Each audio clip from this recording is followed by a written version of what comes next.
Waalaikumsalam warahmatullahi wabarakatuh. Selamat pagi. Yang saya lakukan, saya dari kelompok Batubara akan memperhatikan penelitian yang judul pengaruh variasi massa bakteri Clostridium acetobacillum dan waktu fermentasi terhadap produksi biobutanol dari ampas tebu. Penelitian ini berfokus pada eksplorasi pemanfaatan limbah ampas tebu sebagai bahan baku biofuel untuk mendukung pengembangan energi terbarukan di Indonesia, sejalan dengan target kebijakan energi.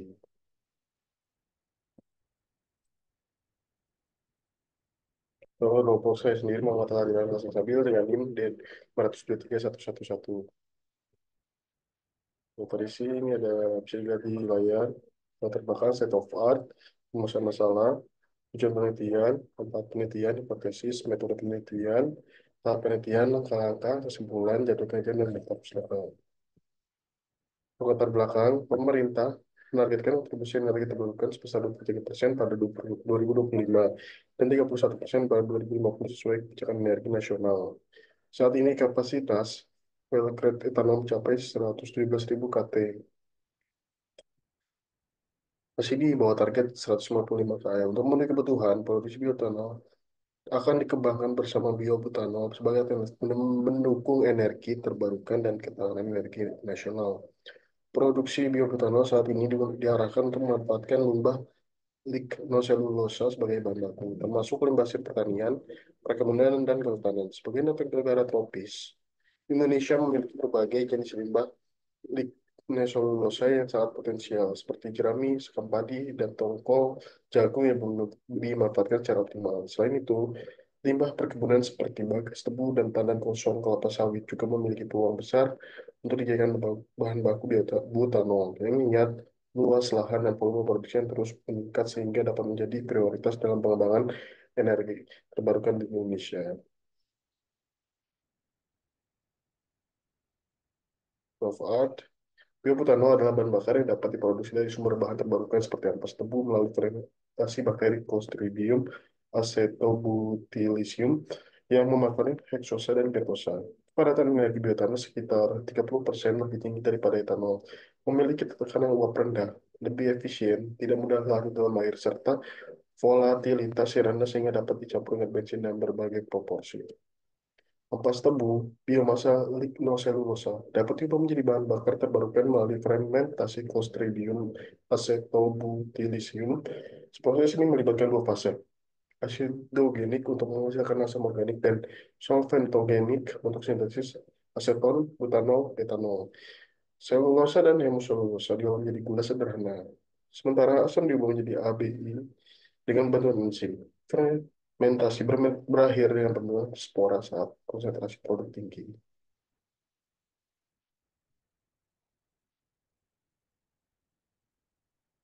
Untuk memusat masalah, bagaimana masa bakteri dan waktu fermentasi mempengaruhi produksi bioetanol. Yang kedua, seberapa efektif pretreatment dalam meningkatkan produksi dan kualitas biobutanol. Yang tiga, berapa kadar bakteri dan waktu yang optimal untuk produksi biobutanol. Empat, apa faktor yang mempengaruhi biodegradasi yang pasti.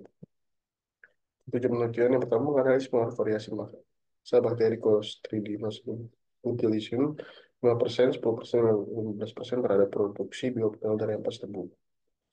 Yang kedua, menentukan pengaruh waktu fermentasi terhadap efisiensi produksi biobutanol. Yang ketiga, mengevaluasi efektivitas bakteri Clostridium acetobutylicium dengan dan tanpa pretreatment dan meningkatkan hasil biobutanol. Terakhir, meningkatkan efisiensi produksi biobutanol dari ampas tebu sebagai sumber energi terbarukan. Ini untuk manfaat penelitian yang pertama memberikan solusi alternatif energi terbarukan yang ramah lingkungan melalui pemanfaatan limbah ampas tebu. Yang kedua, mendukung pengembangan teknologi produksi biofuel yang efisien dan ekonomis untuk mengurangi ketergantungan pada bahan bakar fosil. Yang tiga, membandingkan hasil produksi biobutanol dengan dan tanpa pretreatment untuk menentukan metode yang lebih optimal. Hipotesis ada hubungan yang signifikan antara variasi massa bakteri, waktu fermentasi, suhu, pH, dan jumlah substrat ampas tebu terhadap konsentrasi biobutanol yang dihasilkan. Metode penelitiannya itu rencana penelitian menggunakan rancangan acak lengkap RAL untuk eksperimen produksi biobutanol. Dengan komitmen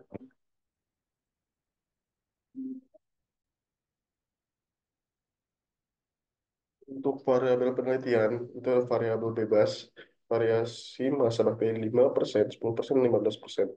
Lalu variabel terikat itu konsentrasi biobutanol, terus si variabel kontrol suhu fermentasi 37 derajat Celcius, pH fermentasi 6,5 dan faktor fermentasi yang ditentukan.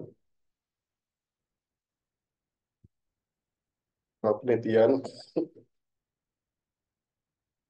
bisa dilihat di slide. Tahapan awal proses dimulai dengan pengumpulan bahan, yaitu ampas tebu, yang yang kemudian dibersihkan dari kotoran dan kontaminan lainnya. Setelah dibersihkan, ampas tebu diproses menggunakan alat yang disebut crusher untuk memisahkan sisa cairan dan komponen yang dapat diekstraksi. Setelah itu, ampas tebu diproses melalui cara, yaitu dengan pre-treatment dan tanpa pre-treatment. Ketika kondisi tanpa pretreatment, ampas tebu langsung menjalani proses hidrolisis enzimatik, di mana molekul kompleks dalam lignoselulosa dipecah menjadi gula sederhana. Gula tersebut kemudian difermentasi melalui proses fermentasi ABA. Fermentasi ABA, fermentation ini menggunakan bakteri Clostridium acetobutylsum. Sementara itu, dengan cara pretreatment, ampas tebu terlebih dahulu dipanaskan menggunakan hot plate. Pemanasan ini menggunakan bertujuan untuk membuka struktur lignoselulosa sehingga meningkatkan efisiensi pengolahan pada tahap berikutnya. Selain itu, didelignifikasi untuk pemecahan struktur kimia. Setelah pretreatment, ampas tebu menjalani proses hidrolisis enzimatik untuk menghasilkan gula sederhana yang selanjutnya difermentasi melalui proses fermentasi ABA. Kombinasi pretreatment dan hidrolisis enzimatik ini diharapkan dapat meningkatkan hasil dan kualitas produksi biobutanol. Dibedakan menjadi dua analisis variabel dengan membandingkan masa waktu dan masa bakteri. Menganalisis masa waktu dengan varian masa waktu 1 minggu, 2 minggu, dan 1 bulan. Dan menganalisis masa bakteri dengan varian masa bakteri 5%, 10%, 15%. Itu menyesuaikan bagian masing-masing. Untuk langkah-langkah yang pertama, pengumpulan bahan. Yaitu pengumpulan di bawah ampas tebu dilakukan dari industri pabrik gula terdekat, lalu dilakukan pembersihan.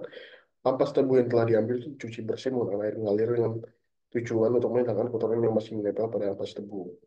Setelah dilakukan pencucian selanjutnya substrak dipanaskan dengan air dengan suhu 90 derajat Celcius selama 5 menit. Lalu di crusher atau penggilingan, ampas tebu yang sudah dibersihkan dihancurkan menggunakan crusher hingga halus. Lalu ada delignifikasi, ampas tebu sebanyak 150 gram 100 gram didelignifikasi menggunakan 300 ml atau rendah OH 1,5% selama 90 menit. Dengan larutan NaOH 1,5% selama 90 menit dengan dipanaskan pada suhu 21 derajat Celcius hanya untuk yang menggunakan pretreatment. Setelah proses delignifikasi, cek pH, ampas tebu lalu berikan pada suhu 100 derajat Celcius selama 4 jam. Selanjutnya analisis kadar glukosa dan selulosanya. Lalu di hidrolisis, proses hidrolisis ini menggunakan larutan HCl7% sebanyak 100 ml selama 1 jam dengan dipanaskan pada suhu 100 derajat Celcius di atas hot plate dan pengadukan dengan kecepatan 450 rpm. Setelah melewati proses hidrolisis ini, diinginkan substrat hingga mencapai suhu 25 sampai 30 derajat Celcius. Lalu saring filtrat yang disediakan dan analisis kadar glukosanya. Selanjutnya itu fermentasi. Hasil filtrat pada proses hidrolisis diatur pH-nya hingga 5 sampai 6,5. Jika pH substrat kurang dari 4,5, maka tambahkan larutan yang NaOH, dan jika pH substrat lebih dari 0,5, maka tambahkan asam silikat menurunkan kadar pH-nya. Hanya yang digunakan pretreatment. Lalu, proses fermentasi dilakukan menggunakan bakteri Clostridium acetobacillum dengan konsentrasi 5%, 10%, dan 15%. Dari masa substrat menggunakan pada suhu lingkungan selama 2 minggu. Lalu, terakhir analisis kadar biobutanol. Setelah proses fermentasi selesai, cairan hasil fermentasi dianalisis untuk mengukur kadar bioetanol yang dihasilkan. Simpulan penelitian penelitian ini mengkaji manfaat atas tebu selaku bahan baku untuk mendukung energi terbarukan di Indonesia. Variasi massa bakteri, positivitas, dan waktu fermentasi diuji dengan pretreatment untuk mempermudah penguraian lignoselulosa.